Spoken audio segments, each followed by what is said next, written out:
Hello, I'm Dylan Heron, and I will be demoing my final project for computer graphics. I've been taking this class online and will be unable to attend the final presentation, so I'll be giving this presentation out through video. The goal of my project was to design a 4D game using OpenGL. I did this by creating a scene which I called the hallway. The hallway is a simplified 4D scene in which the user warps through 3D Euclidean space in a very similar way to you'd expect in a 4D room. And to allow the user to interact with the scene, I made it a first-person view. The goal of this project was to demonstrate my knowledge that I gained from taking this class about OpenGL. I will begin by demoing my final project. To begin, the user is placed in a room. As you can see, there's geometry on the walls and textures applied to that geometry. In front of me, you can see pipes sticking up with a gateway. That gives the illusion of some type of space station, or at least that was the idea. If you look up, you can see some fire coming out of the center wall, and an electrical field encompasses the windows. Why don't we go ahead and take a look around this room? If I go over here, you can kind of see this room behaves a little bit strange. As I look around, it doesn't seem to be following the standard laws of physics that you would typically experience. In particular, notice the hallway. The hallway seems to disappear as I go around this wall on the far side, and it reappears on the other side of the wall. Kind of strange. Let's take a closer look at what's actually going on here. My demo contains a single room whose geometry changes depending on the user's location. If the user is on the top half of the room, for example, they'll see a small room, but if they're like on the other side of the room, they actually see a hallway. The figure here shows this. If you notice at the top, there's a smaller room than is at the bottom. The blue outlines are actually the walls of the room, so that the room is actually completely rectangular. And the red wall in the center is supposed to be one and the same, actually. Like when you're on the top side of the top part of the room, you'd see the wall as a very short wall, and then when you're on the bottom side, it looks like a very long wall, like a hallway. The mats here are supposed to be like doormats. They like go over the threshold, and it'll help me like explain exactly what's going on here. If you just imagine that these mats are actually just rectangles, as shown in this next figure. And as you can see how they're labeled like 1, 2, 3, 4. Each half of the mat is in a different section of the overall scene. So when the user's in the top half of the scene, they would see this room here shown in this figure. Likewise, when they're in the bottom half of the scene, they'll actually see this other figure here that shows the hallway. Another way to really think about this is this figure here that shows both of the configurations actually at the same time in sort of way. You can see how if you're in the hallway, you could look around and see the other side of the room. So in order to do this, I actually created the scene using 4 or 5 actually main rooms.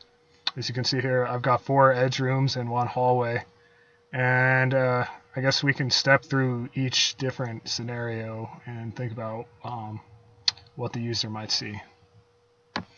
In the first scenario, suppose that the user's in the hallway, shown in blue here.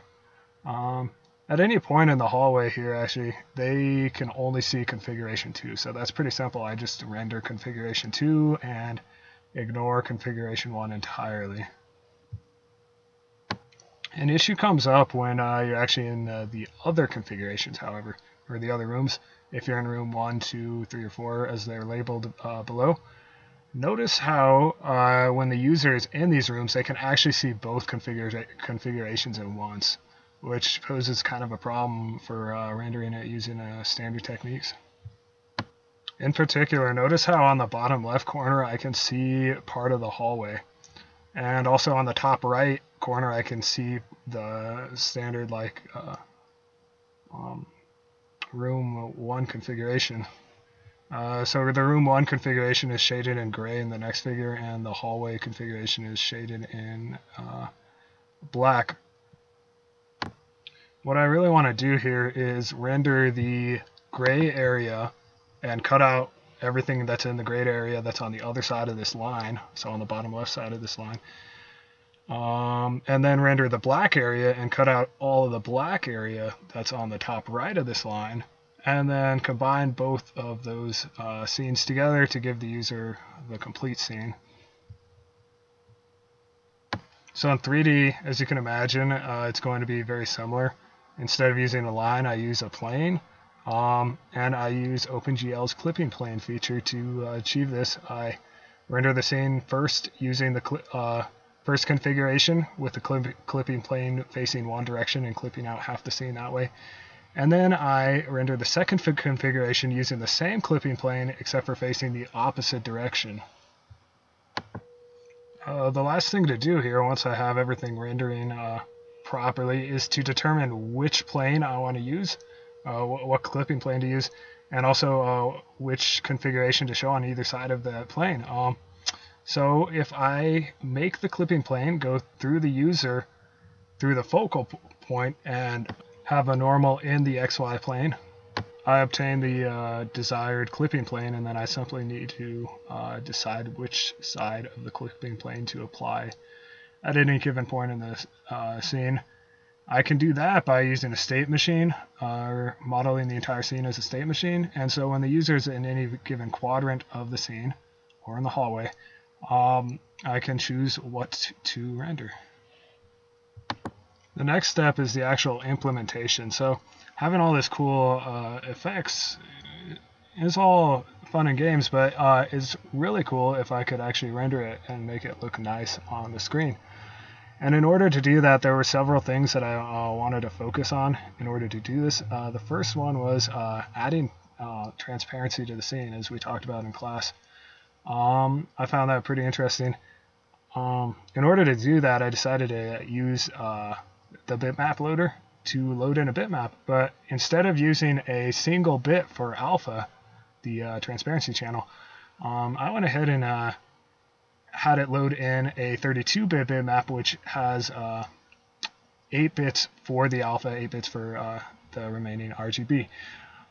Once I've done that, that allows me to have 256 different alpha colors, which gave me far more flexibility and allowed me to create the flare, the beam, and the smoke effect, as well as the electric field on within the scene. If you look around, all those things are there. I also wanted more interesting geometry. I didn't want to have to build everything based off of the standard sphere and box examples that we were given. I wanted something that was a little bit more flexible, but also generalized, something that allowed me to quickly make a good amount of geometry. And what I came to the conclusion was that something called a sweep or follow along actually works pretty well. And you might recognize this from like SolidWorks or something, has a very similar thing. What it does is you take a contour and also a path, and you get the contour to follow along that path to create several objects. You can actually create a whole lot. For example, if you wanted to make a sphere, you could make a sphere by making a semicircle contour and making the path round. I want to make a cube, go ahead and just make a square as the contour and a straight line path. I can also make far more interesting objects, as you can see in the scene. Doing this allowed me to also generalize my code and allow a lot of my code to be used over again, which is using very similar to like the adaptive design pattern. A really cool thing that this allowed me to do was to actually change the resolution of my models. As we learned in this class, lighting takes place on a per vertex basis in OpenGL. So in order to get better looking lighting, you have to increase the number of vertices in the model. So in order to do that, I used my generalized function and came up with an algorithm that allowed me to specify the number of vertices per unit, so per unit length. You can see this in the model by noticing the increase in the number of normals and points that are shown here. The advantage of this technique being that I add vertices to locations that are naturally less dense and not to locations that are naturally more dense, keeping the models a little bit more even as far as lighting goes, because the locations with more density don't really require it as much. The last thing I'd like to go into is the parent-child hierarchy that I implemented. It's kind of hard to show this off, so I created this little thing over here in the corner that shows like how the parent matrix copies down to the children matrices and allows me to do this. I also did that with lighting. The lights are can be part of the matrix, and transparency also. I rendered this entire scene in about 3 passes, or each side of the scene in about 3 passes. I first render the lights, then I go ahead and render all the opaque objects, and then all the transparent objects. I believe that's all I wanted to go through. Thank you for your time. If you have any questions, feel free to email me or post a comment on this video. Thank you.